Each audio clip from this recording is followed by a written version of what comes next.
What happens in heaven when you fast? Here's the truth the enemy doesn't want you to know. When you fast, something shifts, not just on earth, but in heaven. From the very moment you deny yourself food, the unseen world awakens.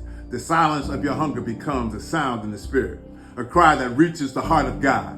It may look simple down here, an empty plate, a quiet prayer, a body saying no, but in the spirit, it's not just small at all. Heaven notices. Jesus said in Matthew 6:17, that when you fast, your Father, who sees in secret, rewards you openly. That means your fast is not overlooked.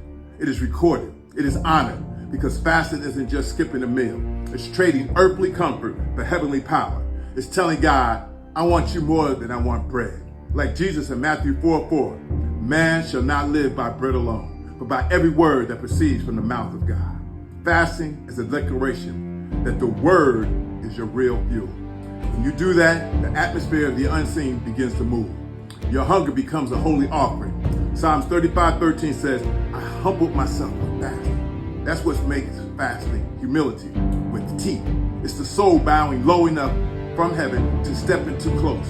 The Bible shows us the pattern in Daniel 10. When Daniel set his heart to fast and seek understanding, the angel told him, from the first day you set your heart, your words were heard and have come because of your words. Daniel 10:12. Catch that. From the first day, heaven didn't wait 21 days to respond. Heaven responded on day one. The fast became a signal. So understand this, when you fast, God doesn't start listening, he starts releasing. Isaiah 58 makes it plain. God says the kind of fast he honors loosens the bands of wickedness, undoes heavy burdens, let the oppressed go free, and breaks every yoke. Isaiah 58:6. That means fasting isn't just a personal discipline, it's spiritual crowbar. It pries open what the enemy locked. It breaks what trauma tied up. It interrupts cycles that have been running in your bloodline like a bad playlist on repeat. In Rebuild the City terms, fasting is not a diet, it's demolition. It's how we go after strongholds over mind, blocks, families, and whole neighborhoods. It's how we say poverty won't own this street. Violence won't raise these kids. Addiction won't bury this generation. Lust won't hijack my purpose. And mass incarceration won't be our promise. Fasting is how a disciple steps into the rubble and announces, this ends with me. Look at Acts 13:2. The church fasted and ministered to the Lord. And the Holy Spirit says, set apart for me Barnabas and Saul. Then they fasted again and sent them out. So fasting doesn't just break chains, it clarifies calls. It tunes your ear to heaven's assignment. It puts your life in position for deployment. And yes, fasting accelerates the divine. It places your life on God's timeline, where what would take years can happen in days. Not because fasting twists God's arm, but because fasting aligns your spirit with his will. Joel 12:12 says this, return to me with fasting with all your heart. Fasting is return, alignment, re-entry into God's flow. Because fasting isn't about starving the body. It's about feeding the spirit until heaven answers. It's about quieting flesh so purpose can speak.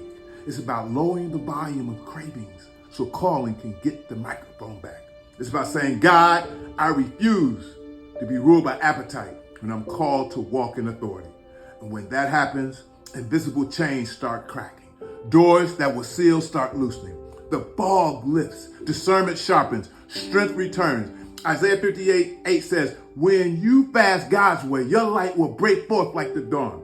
That means fasting doesn't just change what's happening around you, it changes what's happening inside of you. So here's the revelation. When you fast, heaven doesn't see an empty plate. Heaven sees a surrendered will. Heaven hears a consecrated yes. Heaven responds to a disciple who is serious about freedom. And in this movement, fasting is part of how we rebuild the city. Because you can't rebuild streets without rebuilding spirits.